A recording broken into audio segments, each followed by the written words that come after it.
for joining us. I know that I said to her I was going to speak on root causes of DV in the community, but when she told me the panel that we're going to have, I decided to take it from another angle. So I'm talking about myths and realities of domestic violence. Because whether you know it or not, somebody that you know has experienced domestic violence, is experiencing domestic violence, or will experience domestic violence. 1 in 4 women and 1 in 7 men. And when I think about this event, I think I started seeing the flyer about maybe 3 months ago. And if you live in this area, you know that there are lots of Nigerian associations, cultural, professional associations. I was thinking that we wouldn't have enough room for everybody. But the fact that we have this number of people here tells me that there's still a lot of misconception about domestic violence. And people don't want to come out to hear what they need to hear. I'm not sure how this is going to work. Pastor Gertrude, can you see me about going to the next? Okay, so that works. Okay, so I wanted to start with domestic violence deaths in Maryland. This record is from the Nigerian-American against domestic violence. And it takes us about 2010 to 2016. And we've had a total of deaths. And mind you, the deaths is not the totality of domestic violence, because a lot of people experience domestic violence and they don't get killed. So there's still people who are living in different forms of being wounded. But we focus on the deaths because we can show you those records. So 43 people in 2010 to 2011, 49 people in 2011 to 2012, 50 people in 2012 to 2013, 54 people in 2013 to 2014, 42 people in 2014 to 2015, and 55 people in 2015 to 2016. So, if you look at all of those people, I want to talk about the victims' profile, the people who have been killed, domestic violence-related incidences. I think it's important to point out that when we're looking at the state of Maryland and we look at those people that have been killed, not everybody that has been killed has been a nurse. And not everybody that has been killed has been an immigrant. And these are some of the myths that lets people not pay attention to what needs to be done about domestic violence. Because people think, oh, it's because the person is an immigrant, the person came, and the person has the immigration status tied to their spouse, and there's some sort of dynamic going on in there, and that's why domestic violence is happening in the place. Or it's because the person is a nurse, the person is making so much money, the person doesn't want to respect their spouse. There's something called correlation and causation. Correlation doesn't necessarily imply causation. What do I mean? I'll give you an example that can explain it. So we have a lot of car accidents on rainy days. The solution to that is not to tell people, don't drive on rainy days, because we have car accidents on rainy days. If you actually look at the causes of the accident, it's not the rain that causes the accident. It's people not driving carefully when it is raining that causes the accident. And so you can go out when it's raining, you just have to drive carefully. I decided to bring this point because I realized that people don't look at the root causes of domestic violence. When you begin to say that, oh, it's because people are nurses and they begin to feel full of themselves, so that's why they're getting killed, you're not looking at the root causes of domestic violence.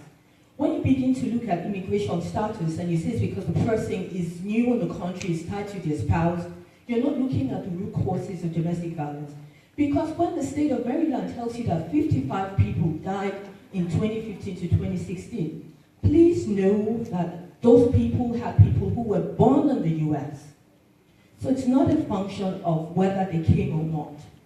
Those people have people, Mama was talking about somebody who set their girlfriend, wife on fire, 4-year-old, 3-year-old, 16-year-old get killed in domestic violence related incidences. When we bury our head in the sand, this is what we're not doing. We pay the price for not looking at the root causes of domestic violence. We pay the price of pretending that this isn't happening in our community. We pay the price because there are health consequences of domestic violence. We looked at the mortality. But beyond the mortality, there are health consequences. You know, somebody who's been very productive, the person can't work anymore. The person can't be as productive because their health has now been compromised because of the exposure to domestic violence. Beyond the health consequences, there are also economic implications for domestic violence in our society. People bother to go to work, but they can't really work to their full potential, so we have lost productivity. We also have people we have to spend money on to take care of them because they're experiencing domestic violence. Mental health services because people are experiencing domestic violence. So when we pretend that domestic violence is happening just because of some people practicing a profession, just because some people have come in the country, we are not facing reality. And here's what we need to know about facing reality. Domestic violence actually happens because of power and control. Power and control. This is a relationship that goes on. Okay, so I think, Pastor Gertrude, we're using the old presentation. Sorry, just give us a minute, we'll see. Because I think there's Are you able to get it, or should I just keep?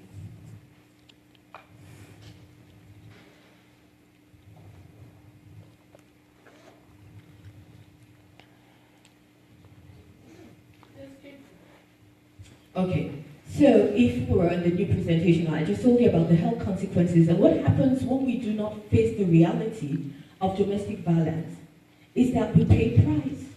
When I say domestic violence, what do I mean? There are 4 types of behaviors that qualify as domestic violence. Physical violence, everybody's on point about that.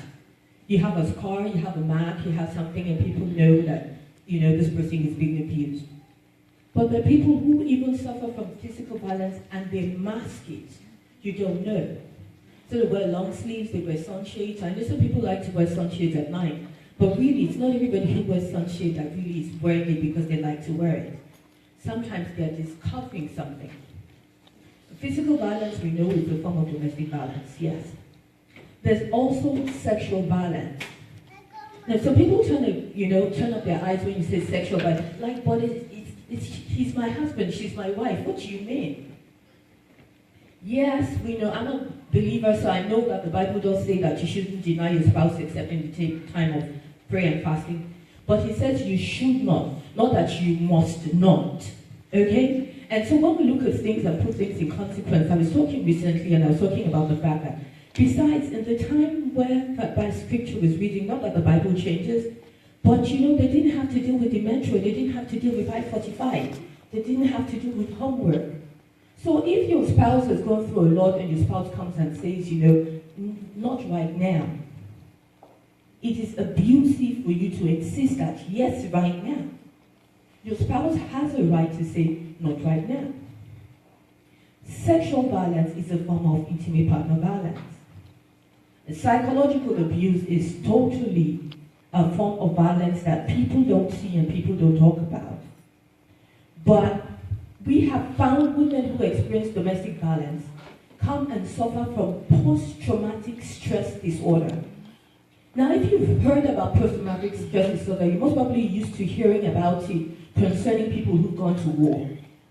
But that's how traumatic intimate partner violence, domestic violence can be for people, that people who are exposed to psychological abuse find themselves suffering from post-traumatic stress disorder.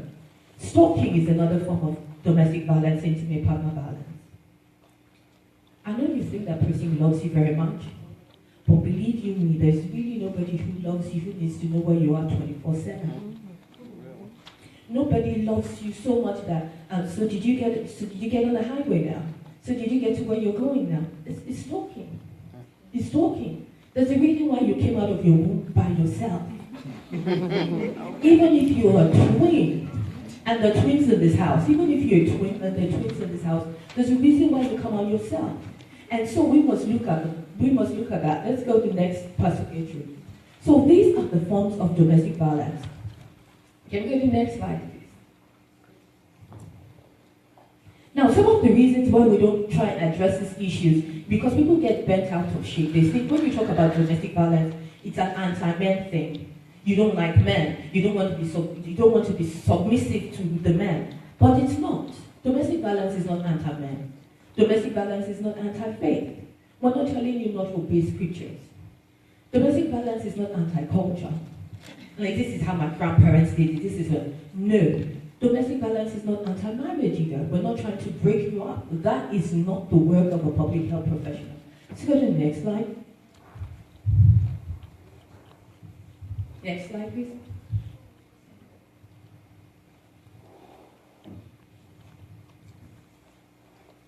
So another thing that happens in domestic violence that causes confusion is child support. So many times people get killed about child support. This form you can't see very clearly, but if you Google it, you will find out this is the Maryland child support. Just Google the child support. They actually calculate how much a child needs to survive, and they give a portion to both parents. So a lot of people get worked up because we watch a lot of movies and we see this huge sum of money, child support, and you think this person is going to get all of this money, and then people think that, oh no, something has to go. No, it's not. That's not how it happens in real life.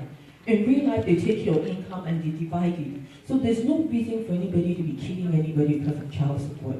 You know somebody that should hear that information, please share it, okay? Let's go. Red flags, things that you should know about what's happening in domestic violence. Somebody meets you today and wants to marry you this afternoon. Now, I will make a disclaimer. I grew up influenced by the British, so I learned a lot of males and women and things like that. We do believe in love at first sight, yes.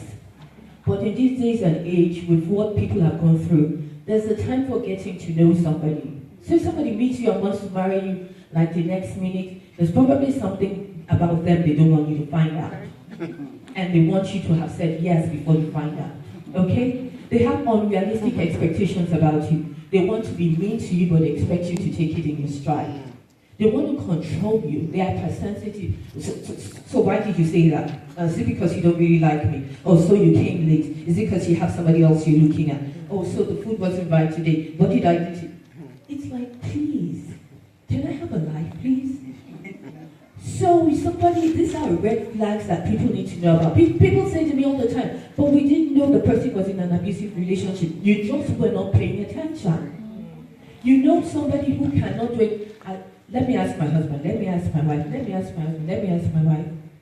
I promise you, nobody loves their spouse that much.